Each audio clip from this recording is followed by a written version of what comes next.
It's time for Declare Your Independence with Ernest Hancock. Believe me when I say we have a difficult time ahead of us. But if we are to be prepared for it, we must first shed our fear of it. I stand here without fear because I remember that I am here not because of the path that lies before me, but because of the path that lies behind me. I remember that for 100 years we have fought these machines. And after a century of war, I remember that which matters most. We are still here! Tonight, let us make them remember we are not afraid!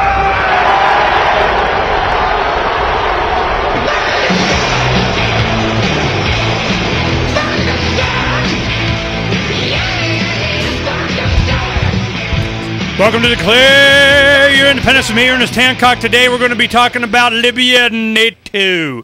NATO all over your face. Because if it's not going to be doing it there, they're going to be doing it somewhere, and it's going to come home one of these days. I can feel it. What is NATO? NATO is the military arm of the United Nations. Might as well be. You know, certainly representing the Western democracies, whatever the heck that means. And one person that's been writing the most about this on Freedom's Phoenix and covering it, you know, one less thing we got to do, because Stephen Lendman's been doing it. And he's been writing a lot about this, and I'm glad. It's always, you know, Stephen, I got you there?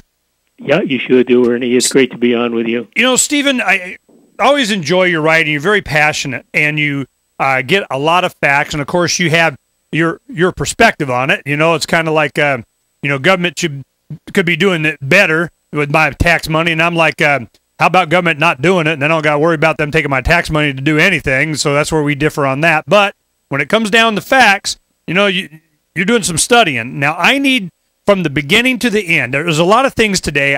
In the second hour, I'll get you all caught up on here in the audience. I know we promised talking about a lot of things.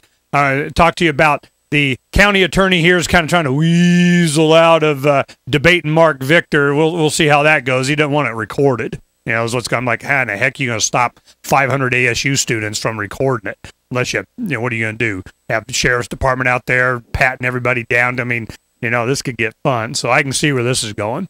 The other thing is that we have the Russell Pierce recall election is amping up. We got confirmation for a bunch of the opposition. They're going to the Breakfast Club this Saturday to discuss that. That'll be along with the court site update to the people that didn't get to go out there. So Saturday be cool.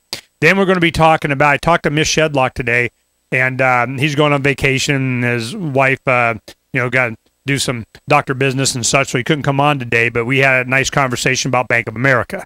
So we'll talk about that a little bit in the second hour. So there's a lot to go on, but first hour, I want to make sure we get to Stephen Lendman. I've known Stephen. How long have you been writing for Freedom's Phoenix? Do you remember? Oh, I think almost since I began writing, Ernie. You and I hooked up. I only began. I'm a retired small business guy, and I became an accidental writer because of the Katrina event. And Right. we're past the 6th anniversary now, but it's a topic that was discussed, and I was actually invited on an overseas television program to talk about the New York hurricane, and I spent most of the time talking about Katrina. But that event launched me as a writer. I didn't plan it; it just happened. Well, it's because, I mean, you're retired, you have time, and you must do nothing else but sit in front of your computer. I mean, you get out and walk or do something, right? Oh, I exercise every day. I eat well. I feel strong. I'm 77 years old, but you're right. At this stage of my life, I'm alone, and I literally spend my time, the vast majority of my time, pounding away on my keyboard writing and doing media work, your program, others, my own programs, and this is my new calling, and it's all volunteer, Ernie. You know, and I'm so appreciative. I mean, even though philosophically we may differ on a lot of stuff, but when it comes down to the facts, now interpretation of them may be a little bit different, but there's no getting around, you know, did this or did this not happen and who did it? So, I mean, you know, you read Stephen Lendman's stuff, and you got a thing for Israel, too. I mean, how the Palestinian and Israel issues going on, you definitely got something to say about that often. And it seems like NATO and the Western democracies and UN and all this kind of plays into this global, what the heck? So let's take a look at NATO and Libya. So let's go ahead and focus on Libya for a little bit. And tell me, when you first started writing about Libya, what was your concerns? Why did you focus on that? What were you looking at? Well, I know enough about the law, Ernie, and it's not complicated. Anybody can look up international law. It's written in plain English. A high school kid could read the international laws I cite all the time and understand them very, very clearly. I do it again in an article I wrote today for tomorrow. And I discovered something I never knew before.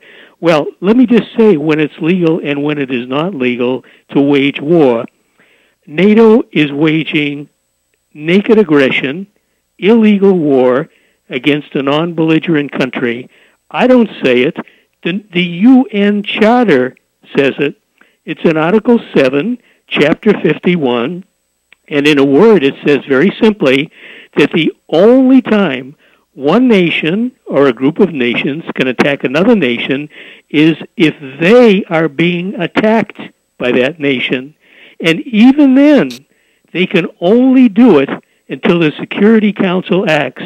The Security Council has the last word on whether a war is legal or illegal.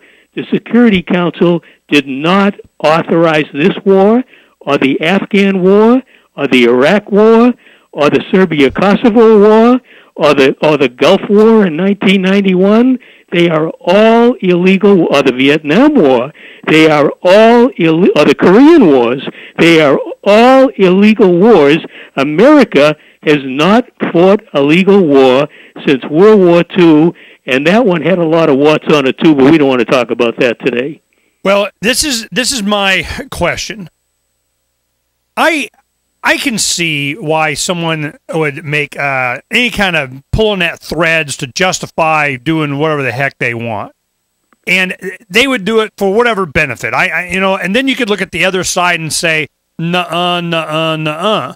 But this, when it started off, did the UN even have anything to do with it? It seemed more of a unilateral kind of U.S. saying we're going to back it up, but we're not on the ground. We're just kind of support rain death from the air, and we're going to let the French or the British or somebody going in. Then when it gets kind of tough, we'll make sure we get special forces on the ground and stuff, and mercenaries and Al-Qaeda and whatever the heck they got to do to get rid of Gaddafi.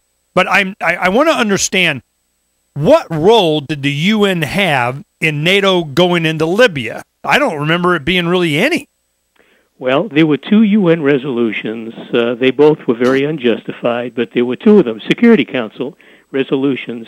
If I remember the numbers, the second number I remember very well. I quoted it so many times.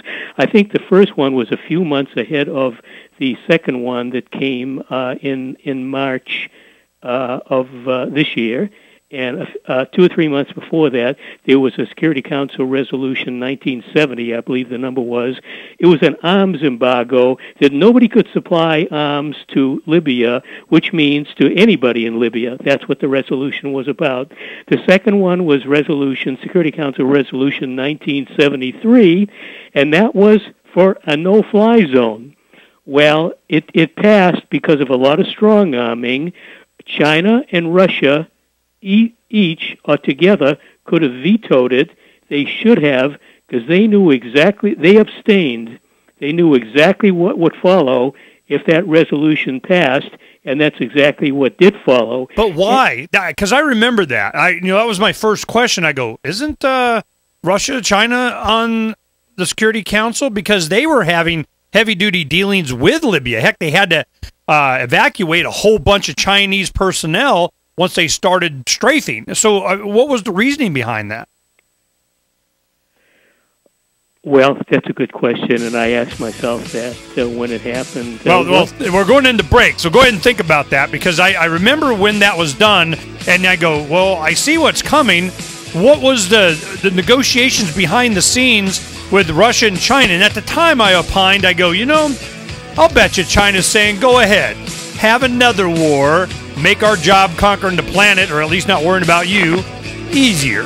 I don't know. We'll talk about it when we come back with Stephen Lendman in just a little bit on Libya and NATO.